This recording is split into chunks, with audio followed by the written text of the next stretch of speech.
안녕하십니까. 소중한 나 무한 행복 소나무 시간입니다. 만나서 반갑습니다. 오늘 여러분께 또 아주 재밌고 또 감동이 가득한 어느 불자분의 그런 아름다운 체험담, 그 수행의 체험 이야기를 들려드릴까 합니다. 그 보려나 김정자 불자님의 그런 아름다운 감동이 가득한 이야기가 되겠습니다. 이 불자님께서 지금 연세가 60이 넘은 그런 여성 불자님이신데요.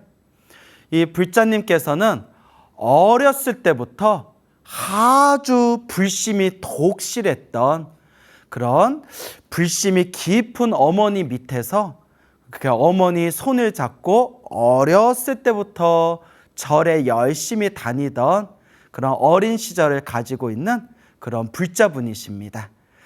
이 불자분이, 이 보살님이 이제 20대 아주 그 젊은 나이에 이제 결혼을 하시게 되었는데, 근데 이제 결혼을 물론 이제 좋은 분을 만나서 이 사람하고 평생을 함께 할 수 있겠다라는 마음으로 이제 결혼을 딱 하셨는데, 아이고 시동생이 5이나 있었대요. 5명이나 시동생이 있는 그런 집안에 이제 맏며느리로 들어간 거예요. 이야, 참, 예전에는 뭐 그런 거에 대해서 크게 연연을 안 했겠지만 요새 같은 핵가족 시대에는 정말 보기 드문 일이죠. 그렇게 시동생이 5이나 있고 그 20대 젊은 나이에 그 집안에 이제 맏며느리가 되어가지고 그렇게 이제 가정생활을 시작하게 됩니다. 그래서 시아버지 모시고 또 시동생들 또 뒷바라지도 해주면서 오로지 남편만 바라보면서 그 집안에서 그 가정을 위해 모든 젊음의 청춘을 다 바치셨다고 합니다. 그렇게 한 사람의 부인으로서, 한 사람의 아내로서, 또 시아버지의 그런 며느리로서, 그리고 이제 자식들의 그런 어머니로서 오직 그 젊은 시절을 가정에다가 모든 것을 이제 몰입하고 집중하고 오직 가족들을 위해서 희생하는 삶을 살아오셨는데, 큰 문제가 생겨버렸어요. 그토록 믿고 의지했던 남편이 바람을 핀 거예요. 바람을 피고 이제 외도를 하면서 심지어는 집을 뛰쳐나가 가출을 해버렸대요, 남편이. 얼마나 억장이 무너지겠어요. 여러분 상상해 보세요. 그냥 남편 하나만 바라보고 그렇게 살아왔는데 정말 20대 한창 어린 시절에 그 젊은 나이에 시동생이 5이나 있는 그 집안의 맏며느리로 들어가고 그렇게 시아버지님을 모시고 남편 하나 바라보고 오로지 가족을 위해서 그렇게 모든 것을 바치는 그런 희생의 삶을 살아왔는데, 그렇게 믿었던 남편이 바람을 피더니 심지어는 집을 뛰쳐나가서 가출을 해버린 상황까지 온 거예요. 얼마나 가슴이 찢어지게 아팠겠습니까? 그런데 설상가상이라고 하죠. 또 가뜩이나 심란해 죽겠는데 그런 상황 속에서 또 연세가 지긋하신 시아버지께서 또 치매가 깊어지신 거예요. 이제 막 걷잡을 수 없을 정도의 치매가 깊어져가지고 분명 몇 분 전에 밥을 드렸음에도 불구하고 전현이 나 밥을 안 준다. 전현이 나 밥을 안 준다. 나를 굶겨 죽이려고 저런다 하면서 온갖 입에 담을 수 없는 또 욕을 하면서 사람들한테 제가 나 밥을 주지 않고 나 굶겨 죽이려고 한다고 사람들한테 그렇게 막 얼토당토 않는 말도 안 되는 이야기를 하면서 그렇게 시아버지도 치매가 깊어버리게 된 거예요. 그러니까 이 며느리 입장에서 얼마나 이 불자님이 남편은 바람 핀다고 가출했지, 시아버지도 그냥 치매가 깊어지셔가지고 입에 담을 수도 없는 소리를 막 내뱉고 계시지, 뭐 집안 살림이고 뭐고가 다 이제 점점 무너져 가고 있는 거예요.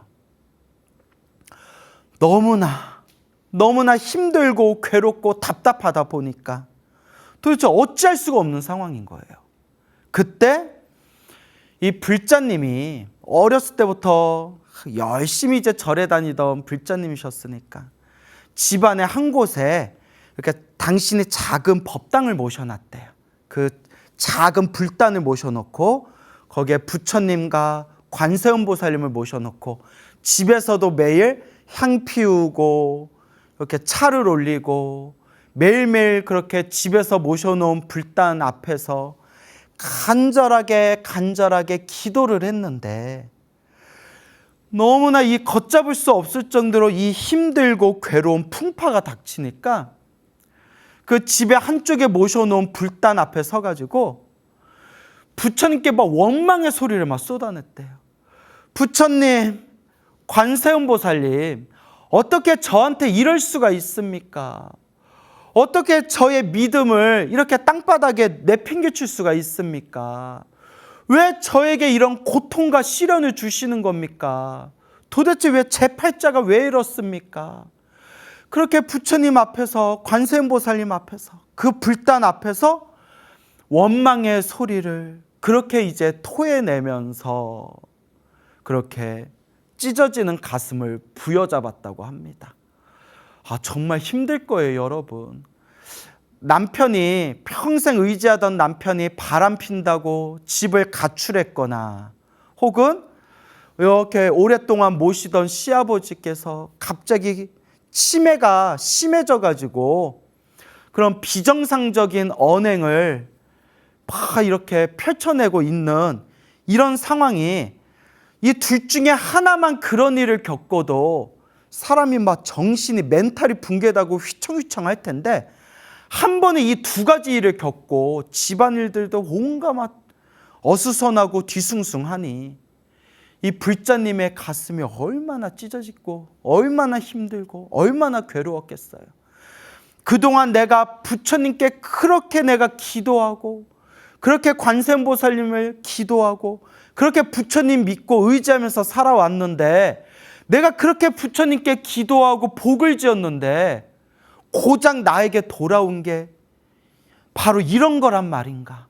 내가 이런 꼴을 보자고 내가 부처님을 모시고 집에서조차도 부처님과 관세음보살상을 모시고 그렇게 신행생활을 해왔던 것인가?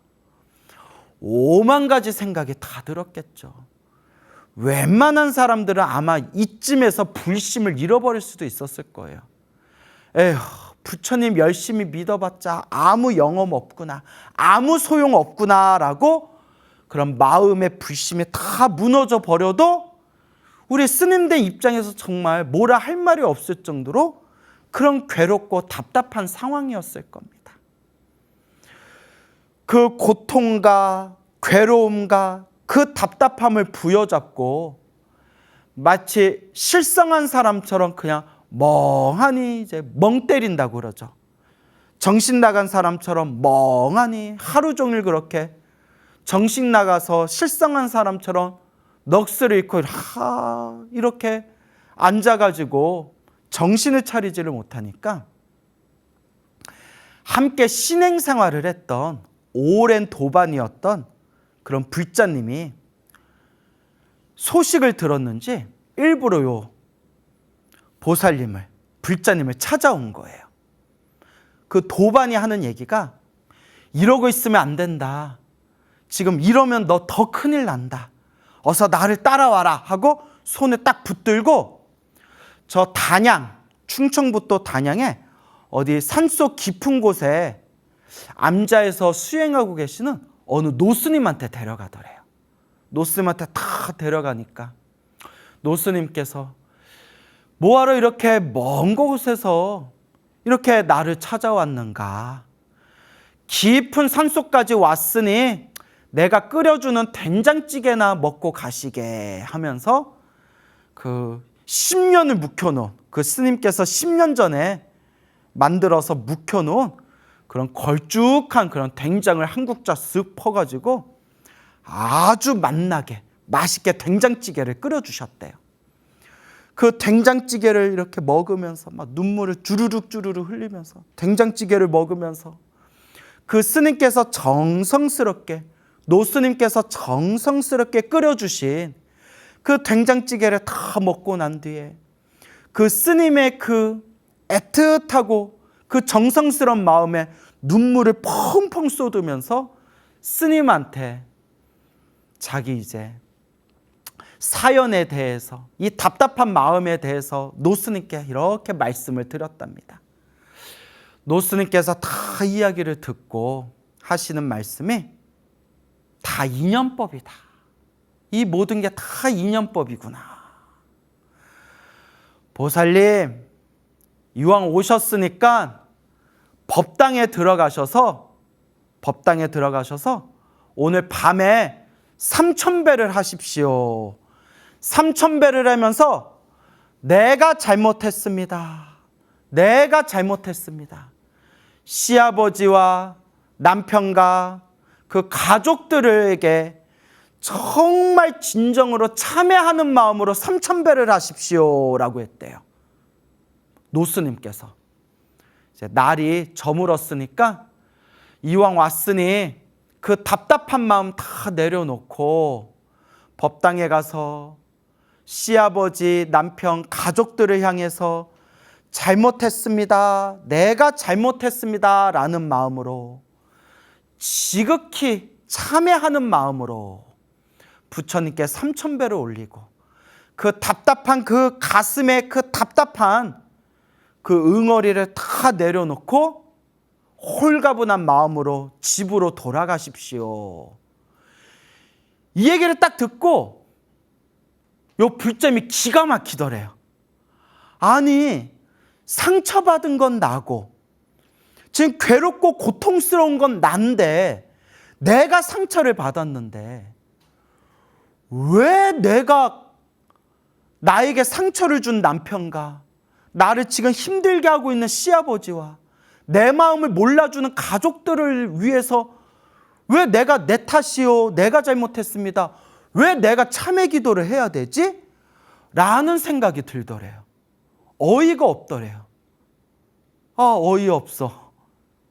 하지만 스님의 권유에 따라서 법당에 들어가서 한 배,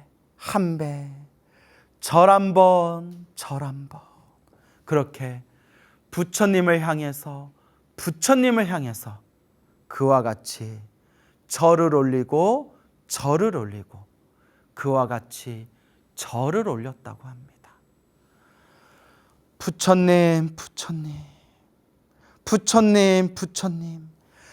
절을 올리면서 3,000배가 끝날 때쯤에 눈에서 하염없이 눈물이 펑펑 쏟아지더래요. 쭈루루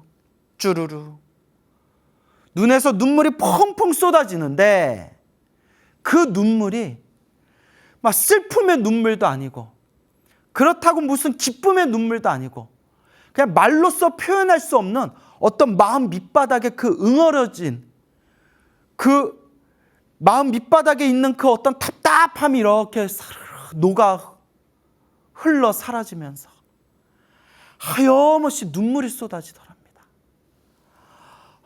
부처님. 그러면서 마음이 훨씬 편안해지셨대요. 이게 기도의 힘이구나. 이게 참회의 힘이구나. 이게 부처님을 향한 3,000배의 힘이구나.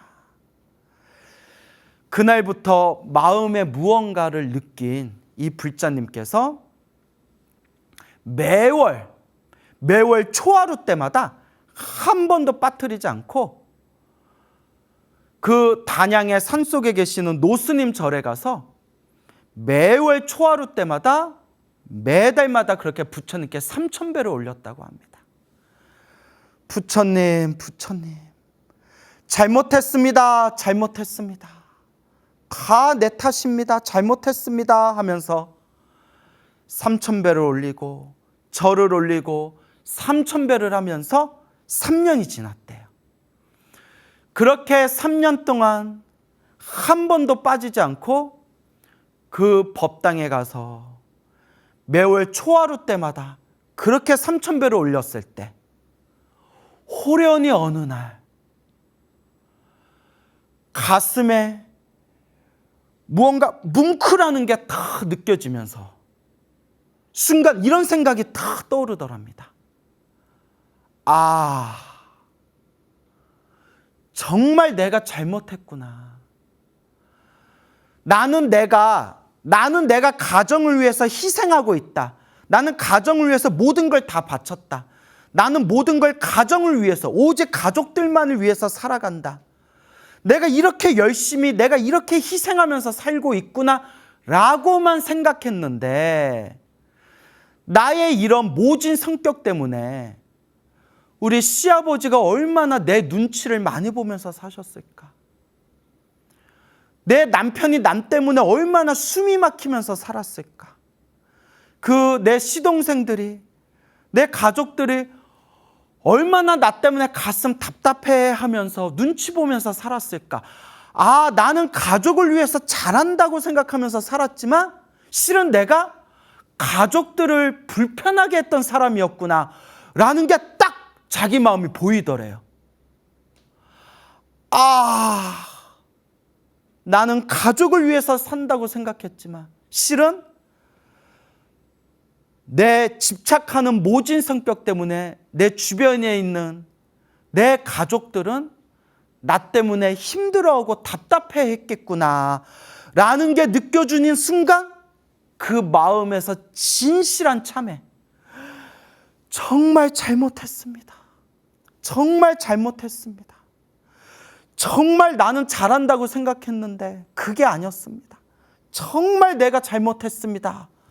라는 가족을 향한 진정한 참회의 마음이 솟구치게 되었습니다. 진짜 참회가 된 거죠. 그때 자기의 마음이 딸칵 하고 바뀌는 걸 체험하게 됩니다. 억지로 부처님 앞에서 잘못했습니다의 마음이 아니라 억지로 그냥 가족들과 같이 어떻게든 그래도 내가 살아봐야지라는 마음이 아니라 진정으로, 진실한 마음으로 그 가족들을 포용할 수 있고 그 가족들과 함께 그 가족들을 껴안을 수 있는 그런 마음의 변화가 생기게 됩니다. 그와 같이 점점 마음의 평화를 느끼고 있었을 때,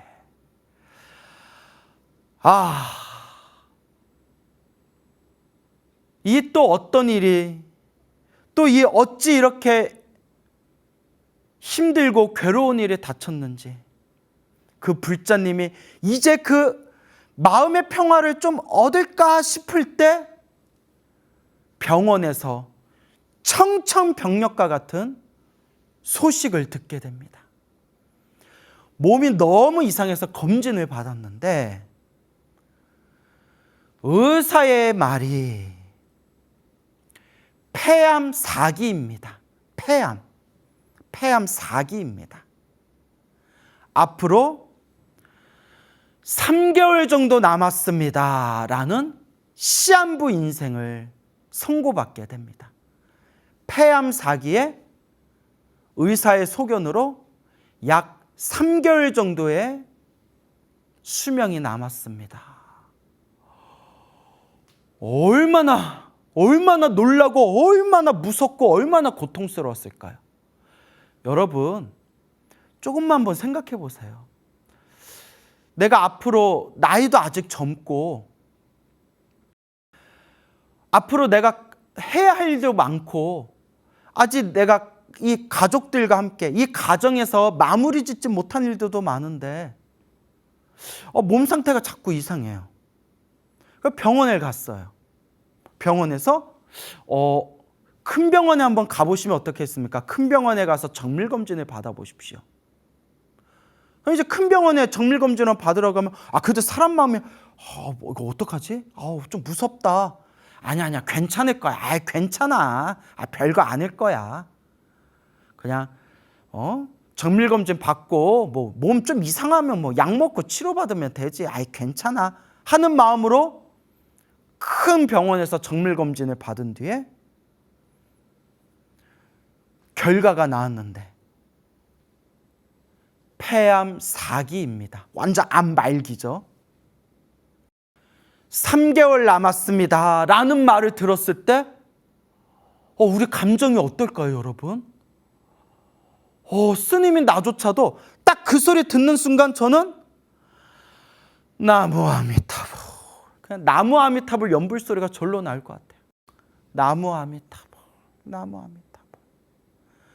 여러분은 어떨 것 같습니까? 여러분들의 감정은.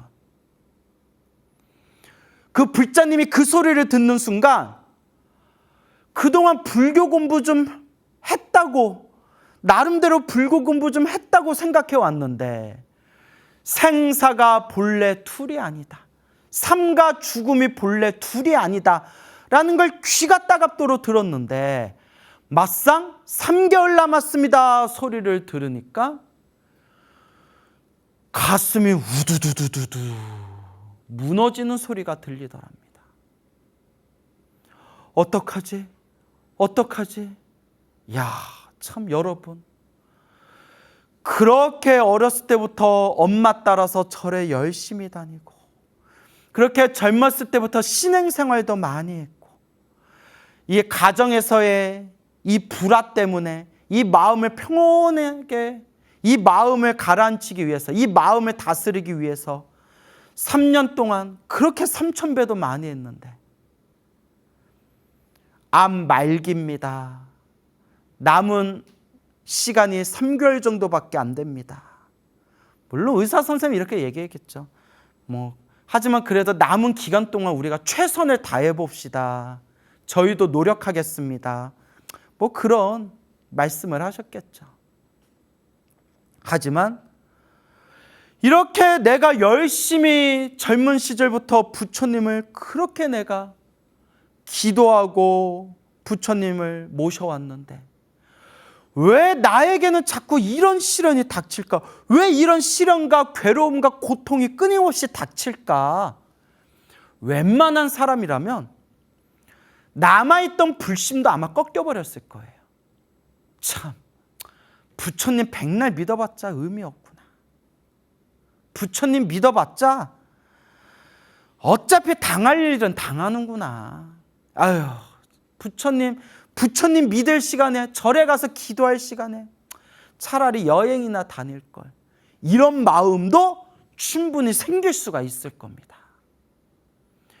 이 보살님도 얼마나 무섭고 답답했겠습니까?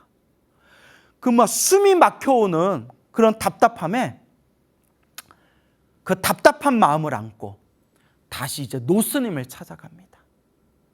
스님, 저 어떡합니까? 노스님께서 그 사연을 다 들으신 뒤에 이렇게 말씀하셨다고 합니다. 100년을 살아도 1000년을 더 살아도 결국은 무상하다. 결국은 영원한 것이 없다. 인연법이다. 우리 앞에 펼쳐진 이 모든 게 다 인연법이다. 우리 부처님께서 말씀하시기를 모든 존재가, 모든 것이 다 저마다 설법을 하고 있구나라고 말씀하셨다. 그러니 보살님이 가지고 있는 그 암세포가 무슨 설법을 하고 있는지 암세포가 들려주는 그 설법의 소리에 귀를 기울여 보십시오 라는 정말 무슨 엉뚱한 소리를 하시더라는 거예요. 아니 무슨 암세포가 들려주는 그 설법 소리를 들으십시오.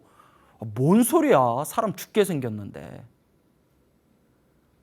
부처님이 이 세상에 있는 모든 존재가 설법 아님이 없다고 했습니다. 모든 존재가 다 저마다 설법, 법을 설하고 있다고 했습니다.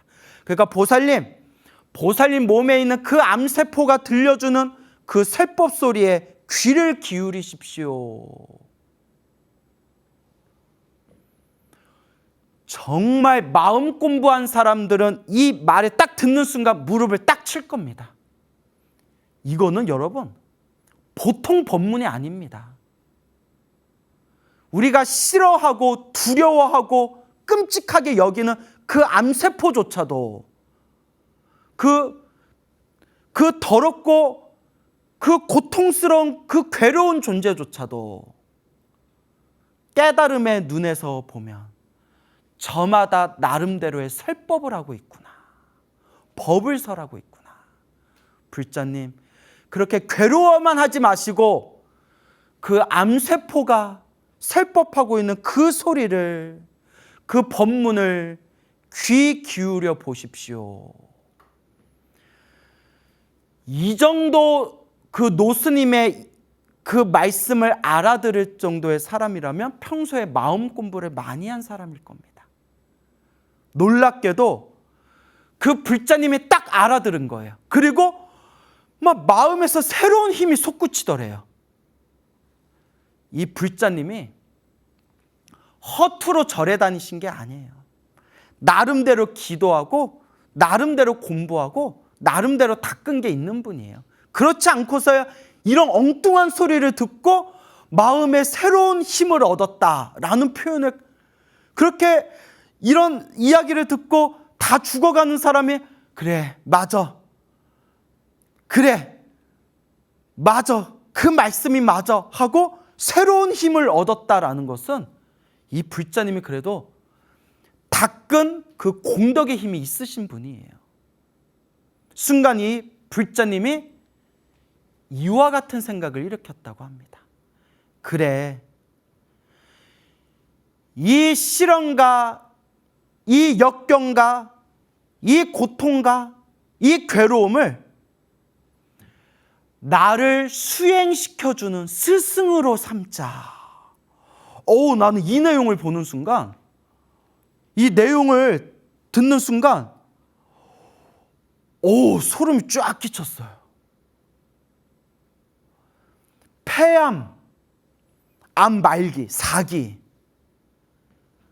시한부 3개월의 인생이 남았는데, 그래, 이 고통과 이 시련을 내가 수행하고 정진하는 내 스승으로 삼자.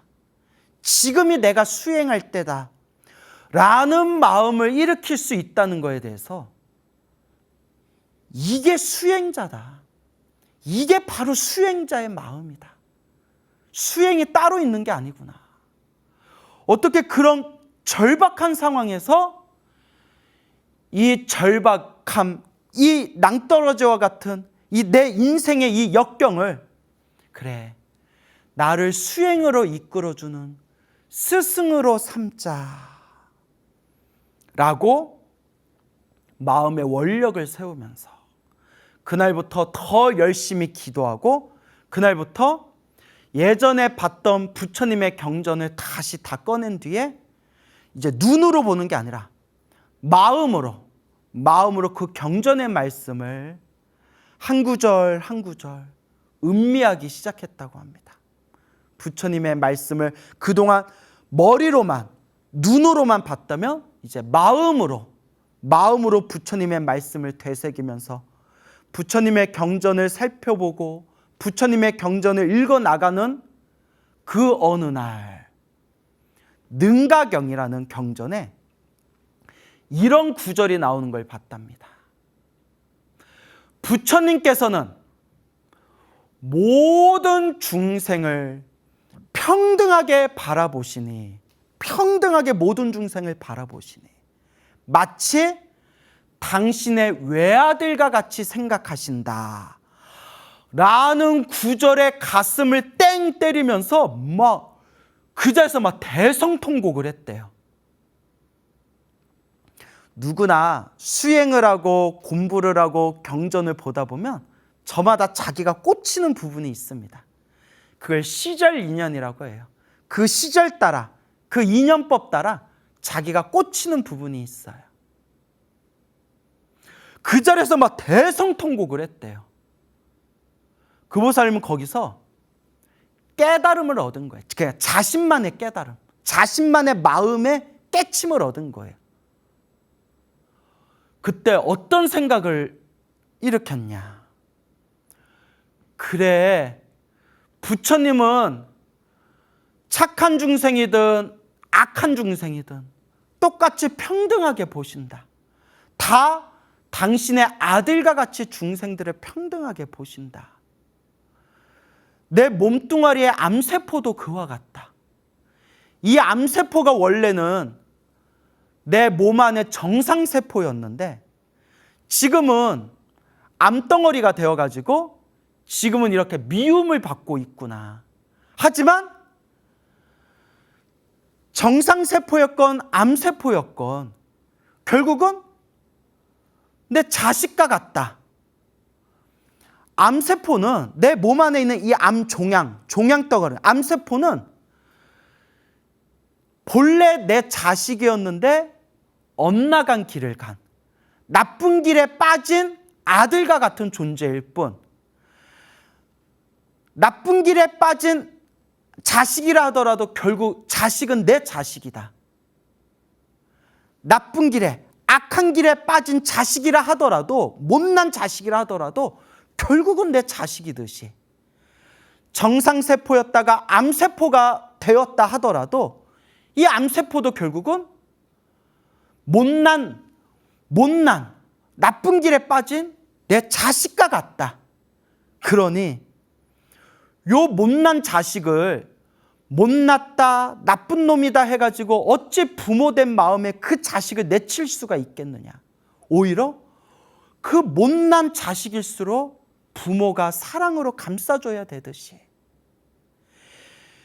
이 못난 나쁜 길에 빠져든 이 암세포도 내가 사랑으로 자비심으로 감싸주리라 라는 정말 놀라운 생각을 일으키게 됩니다.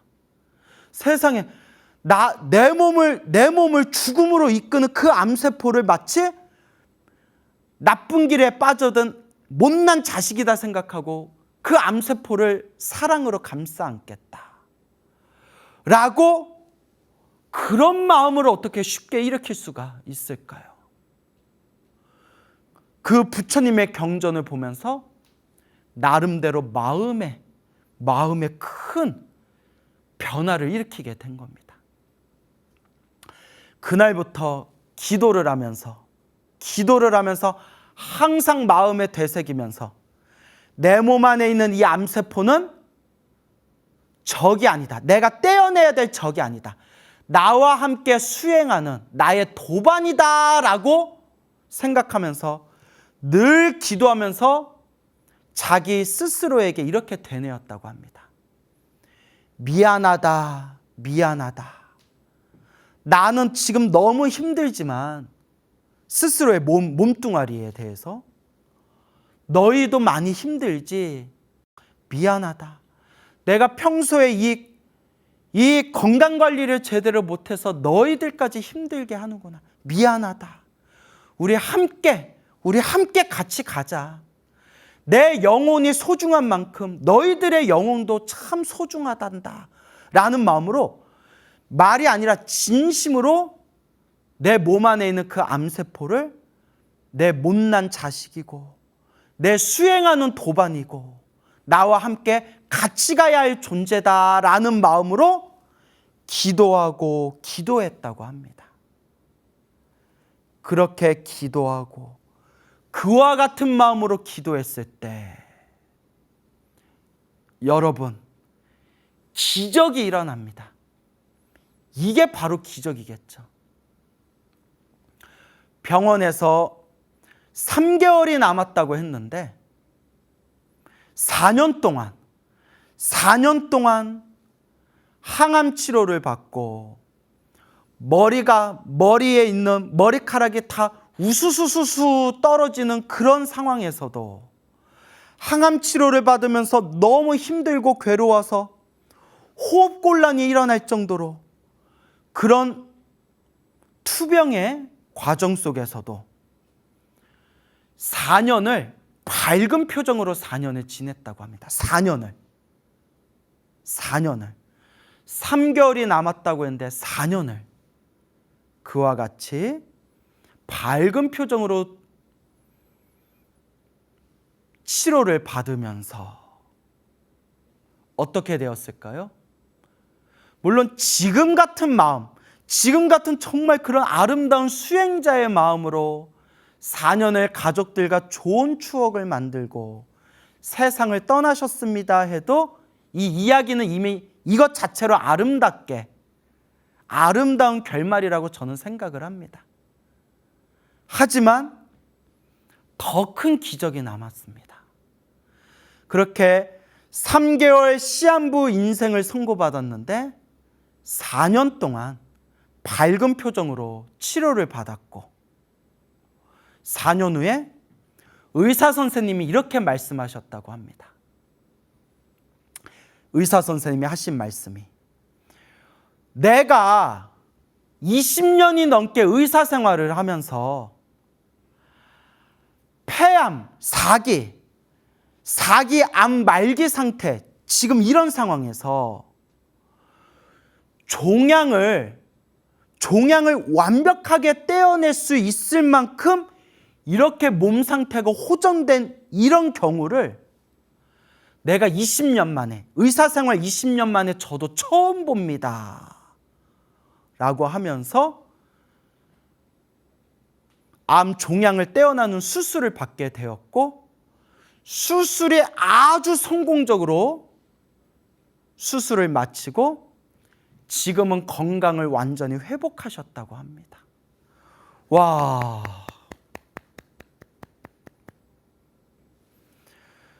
불자님이 건강을 회복하신 이 보려나 불자님이 이런 말씀을 남깁니다.